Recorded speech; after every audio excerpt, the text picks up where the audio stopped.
Hi friends, నేను మీ నాయుడు సార్ని. 100% మీరు మాట్లాడతారు. Nihali spoken English institute. ఈ వీడియోలో మనం కంజంక్షన్ సిన్స్ గురించి తెలుసుకోబోతున్నాం. ఈ వీడియో గనక మీకు నచ్చినట్లయితే లైక్ చేయండి, షేర్ చేసుకోండి.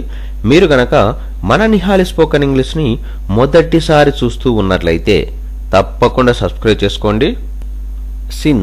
సిన్స్ అంటే ఆ కారణంగా అని అర్థం. Since he is rich he can buy a car. అతడు ధనవంతుడైనందున కార్ కొనగలడు. I've known her since I've lived in this street. ఈ వీధిలో నివాసం ఉన్నందున ఆమె నాకు తెలుసు. Since you say I believe it. నీవు చెబుతున్నందున నేను నమ్ముతాను. I shan't go to school today since I'm unwell. అనారోగ్య కారణంగా నేను ఈరోజు స్కూల్కు వెళ్ళను. I shall be done since you desire it. నీవు కోరితే నేను చేసి ఉంటాను. సిన్స్ అంటే ఆ కారణంగా అని అర్థం.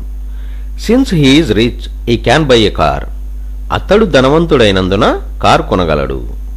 I've known her since I've lived in this street. ఈ వీధిలో నివాసం ఉన్నందున ఆమె నాకు తెలుసు. Since you say I believe it. నీవు చెబుతున్నందున నేను నమ్ముతాను. I shan't go to school today since I'm unwell. అనారోగ్య కారణంగా నేను ఈరోజు స్కూల్కు వెళ్ళను. I shall be done since you desire it. నీవు కోరితే నేను చేసి ఉంటాను.